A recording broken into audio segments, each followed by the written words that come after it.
विधानसभा में 2 वर्ष 20 और 21 कोरोना के कारण थोड़ा पीछे रहे हम लोग, लेकिन फिर भी बहुत उपलब्धियां हुई हैं जिनका जिक्र मैं आपके सामने कर रहा हूँ।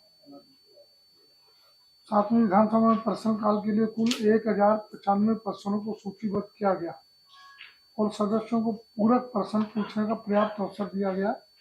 नियम 280 के तहत विशेष उल्लेख के 702 मामले उठाए गए और सदस्यों को अपने विचार व्यक्त करने का पूरा मौका दिया गया। कुल 28 विधेयक पारित हुए।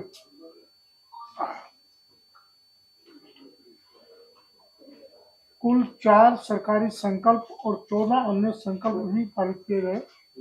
कुल 13 प्रस्ताव पारित किए गए। 39 अल्पकालिक चर्चाएं हुई तथा 13 ध्यानाकर्षण के विषय उठाए गए। समितियों के क्षेत्र में भी 7वीं विधानसभा ने महत्वपूर्ण कार्य किया। विभिन्न समितियों की 19 रिपोर्ट प्रस्तुत की गई तथा स्वीकार की गई। केंद्र शासित प्रदेश की विधानसभा होने और सीमित शक्तियों के बावजूद मैं समझता हूँ उल्लेखनीय कार्य किए गए हैं।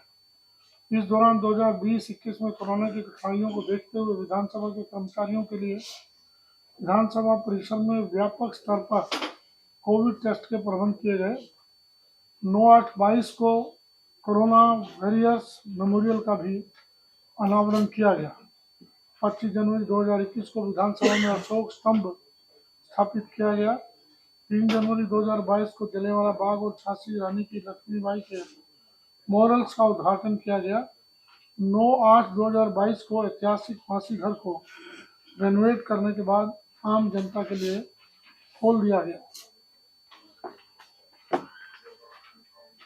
इसके अलावा शहीद स्मृति दीर्घा में जो पहले से 70 चित्र लगे हुए थे उनमें बढ़ोतरी हुई है। महाराजा सूरजमल, श्री मधुसूदन दयाल संपादक, श्री सुंदरलाल बहुगुणा जी, श्री विजय सिंह पथिक, श्री धन सिंह गुजर और राजा महेंद्र प्रताप जी जैसे महान हस्तियों और स्वतंत्रता सेनानियों की पेंटिंग लगाई गई। 23 से 25 जनवरी 2023 के बीच में दूसरी दिल्ली युवा संसद का आयोजन किया गया। 6 और 7 दिसंबर 2024 को दिल्ली युवा संसद संवाद 2024 का भी आयोजन किया गया, जिसमें दिल्ली के विभिन्न स्कूलों और कॉलेजों के बच्चों ने पार्टिसिपेट किया और अपने विचार व्यक्त किए। समय समय पर कर्मचारियों के हितार्थ कार्यक्रमों के अंतर्गत साइबर सिक्योरिटी पर एक प्रस्तुति और हिंदी के प्रयोग को प्रोत्साहन देने के लिए कार्यशालाओं का आयोजन किया गया। कई नए कार्य किए गए जिनकी सूची बहुत लंबी है और उन सबका विस्तृत उल्लेख कर पाना संभव नहीं। विधानसभा अध्यक्ष के रूप में मैंने निष्पक्षता पूर्वक अपने कर्तव्य का निर्वहन किया और सत्ता पक्ष तथा विपक्ष दोनों को समान महत्व दिया। सदन के समय का अधिकतम सदुपयोग करना मैंने अपना मुख्य दायित्व समझा। मैं आप और सब मीडिया बंधुओं का हार्दिक आभारी हूँ कि आपने मुझे इस दौरान पूर्ण सहयोग दिया। अंत में मैं पुनः आप सबको नववर्ष की हार्दिक शुभकामनाएं देता हूँ और यह आशा करता हूँ कि आपका सहयोग भविष्य में भी विधानसभा को इसी प्रकार मिलता रहेगा। बहुत बहुत धन्यवाद। कुछ आपने पूछना हो पूछ सकते हैं। सर, आपने 10 साल बहुत गंभीरता से बहुत अच्छे सदन चलाया और माना जाता है कि आम आदमी पार्टी को बहुत सक्सेस जो हाउस में मिला उसका बहुत बड़ा रोल आपका। लेकिन इस बार इलेक्शन ना लड़ना, अचानक एक दिन आपकी ऐसी चिट्ठी जिसमें आपका लेटर हेड नहीं, उस पर आपका रेजिग्नेशन और 2 घंटे के अंदर अंदर एक नए कैंडिडेट को चुन के और उसको पार्टी के अंदर वो करना, कैसे देखते हैं आप? क्या वो आपका वाकई व्यक्तिगत निर्णय था या इस तरह का प्रेशर था आपके ऊपर? देखिए, मेरी आयु 77 वर्ष हो चुकी है। 5 जनवरी को 77 कंप्लीट करने जा रहा हूँ। अब मैं 1 साल से पिछले परिवार, वाइफ, मेरी धर्मपत्नी, बच्चे अब चाहते थे कि चुनाव ना हो और मेरी भी कुछ इच्छा थी कि इस वर्ष 23 और 24 के दौरान मुझे 2 बार हॉस्पिटलाइज भी होना पड़ा अपोलो। लगभग 10 से 15 दिन तक मैं रहा और इस बार बहुत चुनाव लड़ लिए हैं। अब थोड़ा अध्यात्म की ओर बढ़ने, कुछ आत्म चिंतन हो जाए, तीसरा, मेरे समाज सेवा के बहुत प्रोजेक्ट चल रहे हैं, जिसमें हमारी लैब है महाराजा अग्रसेन सेवा संस्थान की, एम्बुलेंस चलती हैं। अभी एक और नया प्रोजेक्ट हम लेने जा रहे हैं, कांवड़ कैंप चलता है। तो ये एक ऐसे प्रोजेक्ट हैं जिनको मुझे मॉरल अध्यात्म सपोर्ट मिलता है। अभी इवास हॉस्पिटल के सामने एक धर्मशाला बनाने जा रहे हैं, उनके लिए सबके लिए समय चाहिए। और व्यक्तिगत तक जहाँ तक मैं बात करूँ, ठीक है, राजनीति में मैं आया हूँ, राजनीति में रहा हूँ, और राजनीति से मैं अलग नहीं हो रहा। हाँ, चुनाव की राजनीति से अपने आप को अलग कर रहा हूँ। दूसरा, आपने कहा कि आपने प्लेन लेटर पर दिया, प्लेन कागज पर, और लेटर पैड पे नहीं दिया। मेरे जितने भी लेटर पैड हैं वो दिल्ली विधानसभा के अध्यक्ष के नाम से, और विधानसभा का लेटर पैड इस कार्य के लिए इस्तेमाल करना उपयुक्त नहीं है। तीसरी बात, आपने पूछा आप पर कोई दबाव था, मुझ पर कोई किसी ढंग का दबाव नहीं था। मैंने केजरीवाल जी को अनेकों बार कहा, 3 बार कहा लगभग, मेरी इस बार चुनाव लड़ने की इच्छा नहीं है, आपको कोई उपयुक्त उम्मीदवार मिले तो उस पर विचार करें, अन्यथा आप जैसा निर्णय करेंगे वैसा करें। अंतिम भी उन्होंने पूछा, मैंने उनको मना किया। तो कुल मिला के इस पर मैंने ठीक वास्तविकता जो आपके सामने रखी है। कयास बहुत लोग अपने आप लगाते हैं, मीडिया के बंधु भी लगाते हैं, उनका तो काम ही है ये कयास लगाना, लगाते हैं। मैंने अब क्लियर किया, आप पूछा, ये अच्छा लगा। और बताइए सर। इन दिनों जो सबसे ज्यादा आपके ऊपर नजर है वो सीएजी रिपोर्ट्स को लेके है। अभी 2 दिन पहले इस विपक्ष के सारे विधायक आपके पास मिलने आए थे, आपके दफ्तर में और धरने पे भी बैठे, कोर्ट में भी मामला चल रहा है। इस मामले में लीगल पोजीशन क्या है? अभी आप इन चीजों को किस तरह से इस पूरे मामले को हैंडल कर रहे हैं? क्या ऐसा भी कोई कानूनी प्रावधान है कि बिना सत्र बुलाए ही आप उन जो रिपोर्ट्स हैं उनको एक्सेप्ट करके और सदन के पटल पर रखा गया मान लिया जाए, जैसा आप कई सारे विधानसभा की कार्रवाई के दौरान हम देखते हैं कि आप करते हैं कि उसे सवालों को पढ़ा हुआ मान लिया गया, या जो 280 की चीजें होती है। तो क्या इसमें भी ऐसा कोई लीगल प्रावधान है? किन किन चीजों को, किन किन ऑप्शंस को आप एक्सप्लोर कर रहे हैं? देखिए, आपने जो क्वेश्चन पूछा है, मैं इसमें सबसे पहले तो ये कहूँगा कि कैग की रिपोर्ट सत्र जब चल रहा होता है उसके दौरान सरकार की ओर से वित्त मंत्री प्रस्तुत करते हैं। सत्र अभी पूरा हुआ है दिसंबर में, उस वक्त कैग की रिपोर्ट नहीं रखी गई। अब विजेंद्र गुप्ता जी और उनके सभी विधायक कोर्ट गए हैं। इस वक्त की जो स्थिति है, और विषय सारा न्यायालय के विचाराधीन है, उसमें न्यायालय जो भी निर्णय लेगा उसके अनुसार हम काम करेंगे। तीसरी चीज, आपने कानूनी पहलू पूछा इसका। कानूनी पहलू ये ठीक है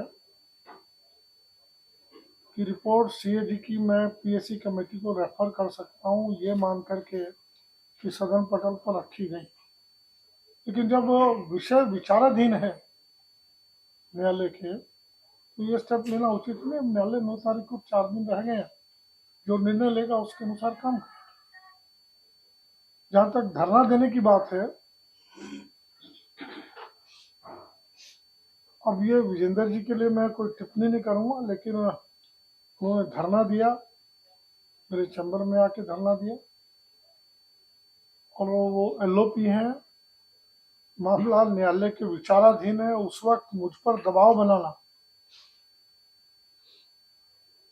ये कहाँ तक उचित था, इनको अपने वकीलों से सलाह करनी चाहिए। मैं अगर न्यायालय में डाल दूं एक एप्लीकेशन, तो मुझ पर उचित दबाव, अनुचित दबाव बनाया गया। मेरे चैम्बर में धरने पे बैठे मीडिया को लेकर, ये अच्छी परंपरा नहीं है। और विजेंद्र जी क्यों ऐसा करते हैं, भटकाना हारते हैं, मैं उन पर टिप्पणी नहीं करूँगा। सर, अगर आप लोगों की कम एमएलए आते हैं तो क्या आप लोग इंडिया अलायंस में कांग्रेस का हाथ पकड़ के जाएंगे, और अगर जाएंगे तो क्या कांग्रेस को मिनिस्टर पद देगी? ये पार्टी से पूछिए, ये स्पीकर का क्वेश्चन नहीं। इस पर निर्णय पार्टी का। क्वेश्चन आज ना होने के लिए इस पूरे साल ऑलमोस्ट नहीं हुए क्वेश्चन। नहीं, क्वेश्चन हुए, मैंने बताया ना इतने क्वेश्चन हुए हैं। हाँ, कुछ क्वेश्चन नहीं हुए, कारण ये है उसको गहराई से समझते नहीं मीडिया के बंधु। मेरी प्रार्थना है उनसे करवा उसको समझे। डीडीए पर कोई क्वेश्चन लगता है, ये लिख के आ जाता है डीडीए से कि दिल्ली सरकार के अधीन का विषय नहीं है, वो क्वेश्चन बैकआउट हो गए। विधायकों ने उन पर क्वेश्चन लगाना बंद कर दिया। कारण ये है कि दिल्ली सारा डेवलपमेंट डीडीए के अंडर है। फ्लैट बने या नहीं बने, उनकी क्वालिटी खराब है या नहीं है, डेमोलिश क्यों हो रहे हैं, लेट क्यों हो रहे हैं, लैंड एक्वायर में एक्वायर की जा रही है उनके रेट कम क्यों है, अनेकों क्वेश्चन है। स्कूल बनाना है या हॉस्पिटल बनाना है, डीडीए लैंड क्यों नहीं दे रही। इनके क्वेश्चनों के जवाब नहीं आते। दूसरा, रिवेन्यू,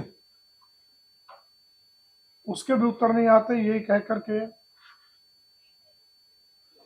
कि विभाग हमारे अंडर नहीं है। तीसरा, सर्विसेज, जब से 2023 में नया कानून आया, सर्विसेज एलजी साहब के पास चली। अब सर्विसेज से रिलेटेड कोई भी क्वेश्चन आता है वो टर्न डाउन हो जाता है, विभाग उत्तर नहीं देता।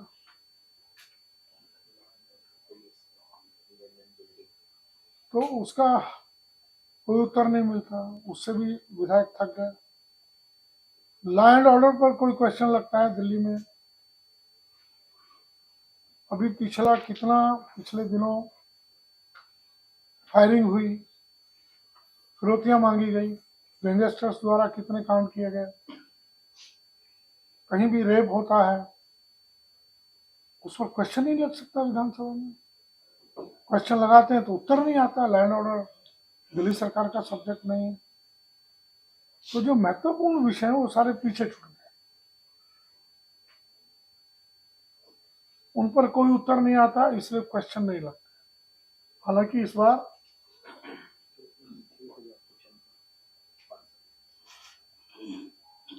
1095 प्रश्नों को सूचीबद्ध किया गया। ये तो 5 साल का डेटा है। 5 साल में 2 साल खो दीजिए, 3 साल का डेटा मात्र। 20 और 21 में सेशन नहीं हुआ, तो 3 साल में 1095 प्रश्न लगना। इस साल में तो कोई क्वेश्चन आज नहीं हुआ। नहीं हुआ है प्रश्न, लगे शुरू में लगे।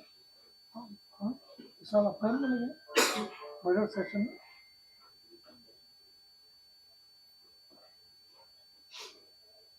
और बजट सेशन में मुझे जहाँ तक ख्याल लगे, वो रिटर्न में ही फॉर्मेट में थे और वैसे ही पेश कर दिए गए। वो मतलब सदन में पूछे या उनका रिप्लाई दिया गया। Star question. सर, एक सवाल विपक्ष भी उठाता रहा है कि जो ध्यान आकर्षण प्रस्ताव होता है विशेष उल्लेख के मामलों में, उसमें सत्ता पक्ष को तो मौका दिया जाता है, उनको नहीं दिया जाता। क्या आपके पास ऐसा कोई डेटा है कि आपने विपक्ष के इतने 280 और इतने ध्यान आकर्षण प्रस्ताव और शॉर्ट ड्यूरेशन डिस्कशन की, इसका कोई डेटा है? देखिए 280 जो है वो जो भी विधायक लगाएगा, सत्ता और विपक्ष का क्वेश्चन ही नहीं है। वो लॉट ऑफ ड्रा के माध्यम से जिसका भी आ गया, प्रेफरेंस के हिसाब से, जिसका 1 नंबर पर निकला 1 नंबर, 2 पर निकला 2, 3 पर निकला 3। और वहां विपक्ष का विधायक भी कोई ना कोई बैठता है जब लॉट ऑफ ड्रा होता है। ये कहना कि 280 में हमारे नहीं लगते, बेमानी। हम लोग 10 लॉट ऑफ ड्रा से 20 निकालते हैं, लेकिन 10 हम 280 पहले लेते हैं, उसके बाद समय बचता है तो कई बार तो मैंने 17 तक लिए। उनमें इनके विधायकों की संख्या 8 है, उसके बावजूद भी इनके 20 में से 6 7 क्वेश्चन एक दिन में आए। 280 में कहीं भी किसी तरह की दिक्कत नहीं हुई। हाँ, स्टार क्वेश्चंस का ड्रॉ से होते हैं वो भी, और उसे ड्रॉ से हम 10 निकालते हैं, 20 ड्रॉ से 20 निकालते हैं सर। स्टार क्वेश्चंस हम 20 निकालते हैं, ड्रॉ से निकालते हैं, और ड्रॉ के माध्यम से उसमें आता है। और ड्रॉ में फिर 20 निकालने के बाद जितने पढ़ दिए गए 3 4 5 से ऊपर जा नहीं पाते स्टार क्वेश्चन, क्यों उसमें सप्लीमेंट्री भी लगते हैं। उसके बाद उनको अनस्टार मान लिया जाता है, अनस्टार मान करके कंसर्न विभाग को भेजा जाता है, और जिनके उत्तर जाते हैं वो संबंधित विधायक को, जिनके उत्तर आ जाते हैं संबंधित विधायक को भेज देते हैं। उसमें ऐसा नहीं है। दूसरा आपने कहा अल्पकालिक चर्चा, रूल 55 में, इसमें मैक्सिमम एक बार में 2 ले सकते हैं, एक दिन में 2 ही ले सकते हैं ना जी, एक। हाँ, एक विषय पर चर्चा होती है बस, और उस एक विषय पर चर्चा के लिए कई बार तो दोनों विषय दोनों ओर से सेम विषय होते हैं, तो हम उसमें से ले लेते हैं। और दूसरी बात, जो विषय लिया जाता है उस विषय पर सत्ता पक्ष और विपक्ष को दोनों को बोलने का अवसर मिलता है, और दोनों उसमें अपनी बात रखते हैं। विषय ये नहीं है कि दिल्ली से संबंधित नहीं है, जो भी विषय रखे गए हैं वो दिल्ली से संबंधित होते हैं और दिल्ली की समस्याओं को लेकर के होते हैं। उसमें सत्ता और विपक्ष दोनों भाग लेते हैं।